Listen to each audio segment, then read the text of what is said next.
Move 13 Actu. Alex Nassar.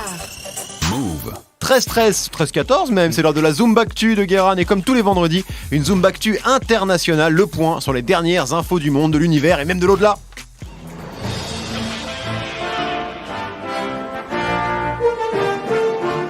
Bonjour. Nous sommes le 12 janvier 2018 et en termes de fête, on est sur du deux salles, deux ambiances. Ouais. C'est la Saint-Tatiana et la Saint-Césarine. Voilà, le 12 janvier, soit tu as un nom de femme de 132 ans ou de stripteaseuse moldave. Je ne juge pas, hein, je m'appelle Guiran, j'ai une gueule de vendeur de cigares cubains au chômage avec un nom sénégalais mais qui sonne breton. Oui. On dirait un sketch de Sacha Baron Cohen, mais c'est ma vie. Bref, sur éphéméride.com, on apprend aussi qu'autrefois, on célébrait le prénom Arcade. Mais plus maintenant, vu que maintenant on a des PlayStation. Voilà, je tente une vanne de geek qui allait m'insulter sur les forums jeuxvideo.com, j'en ai rien à foutre. Sinon, aujourd'hui, c'est aussi le Kiss and Ginger Day, journée mondiale des bisous aux personnes aux cheveux roux. Ne pensez pas que c'est autorisé de galocher des femmes rousses ou l'actrice Audrey Fleurot dans la rue. Hein, c'est quand même une agression sexuelle, faut demander avant. Évidemment, et pour ceux qui ont tapé Ginger dans Google, hein Greg, vous pouvez arrêter de faire des bisous au gingembre, au rayon légumes de Franprix. C'est dégueulasse. Bon allez, on peut passer à la suite. Allez, on démarre avec un point quasi obligatoire, le point Donald Trump. Oui, c'est un truc qui devient banal. Donald Trump dit une ou deux ou trois conneries par jour. Ouais. Donald, pour les Américains, c'est un peu comme l'herpès. On peut vivre avec, mais ça reste une MST. Et on aimerait le cacher parce qu'on a honte, mais le bouton ressort tout le temps quand c'est pas pratique. Qu'est-ce qu'il a fait encore? Il a déclaré la guerre ou un truc dans le genre? Non, on serait au courant. Parce que si c'était moi qui avais eu l'info en premier, c'est vraiment qu'on serait dans la merde. Non, mais depuis le début de l'année, il est reparti à pieds joints dans la Zumba. Surtout depuis le 9 janvier, la sortie du fameux livre Fire and Fury, un bouquin qui raconte les coulisses de la Maison Blanche, où on apprend que c'est un bordel sans nom et que Trump est cinglé. On n'apprend rien, on le savait, mais il y a des preuves écrites. Il y a des preuves écrites, c'est ça. Alors, il a rafalé qui cette fois-ci, Donald? Il a dit hier qu'il en avait marre des immigrés d'Haïti et des Africains qui viennent de pays de merde. Oui. Ah ouais. Alors Donald, déjà tu sais même pas écrire le nom des pays de merde et tu sais même pas où qu'ils sont. Alors ta gueule. Ensuite il a annulé son voyage à Londres pour inaugurer la nouvelle ambassade américaine. Pourquoi, me direz-vous? Eh ben parce qu'il trouvait l'ancienne plus jolie. Sérieusement? Sauf que Donald, on s'en fout s'il y a un baby-foot ou un jacuzzi.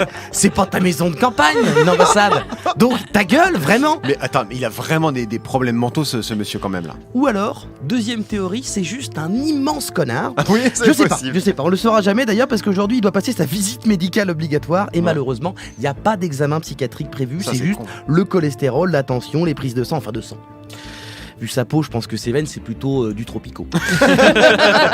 Allez, on laisse tomber Trump. On part maintenant en Australie avec une sombre histoire de koala. On croyait que les Australiens, c'était des gentils surfeurs blonds du sketch de Gad Elmaleh. Ouais. Et ben dans ce monde de merde, on ne peut même plus faire confiance aux clichés racistes anti-blonds, puisque des Australiens font du mal aux animaux.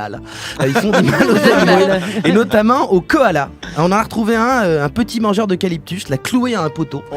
Alors c'est mal, évidemment, de ne pas le faire. Les associations sont absolument révoltées. Et puis, en termes de bricolage, c'est débile. Si tu veux visser un truc, il faut mettre des chevilles, pas un koala.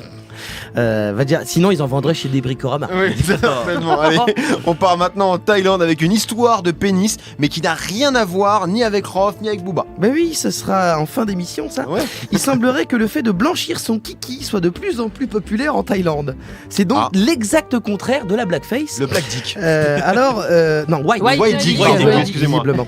Alors, pas bon en allemand. Oui. Bon, de toute façon, ma vanne sur la blackface est pétée maintenant. On n'a plus entendu. Allez, alors on sait que dans certains pays asiatiques, il y a ce culte de la blancheur, synonyme de réussite sociale. Ouais. Mais en général, sur ton CV ou sur LinkedIn, tu mets une photo de ton visage. Oui. Pas de ta bite. Enfin, bon, j'ai jamais bossé en Thaïlande, mais bon, j'imagine. Je pense que tu imagines bien, mais bon, c'est pas. On termine en mer avec le festival Holy Ship.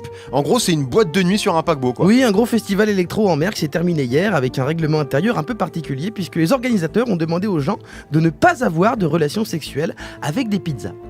Je trouve un peu coincé du cul, moi, pour des punks électro, parce que pour ceux qui n'ont pas pécho à 6h du mat, se faire une petite 4 fromages sur du Marvin Gaye, hein, bah, c'est mieux que d'importuner des dames qu'on trop vu. C'est pas faux. En revanche, faut pas mettre d'huile piquante. Oh, il est dégueulasse. Merci beaucoup, Guérin. Vous écoutez Move. Move.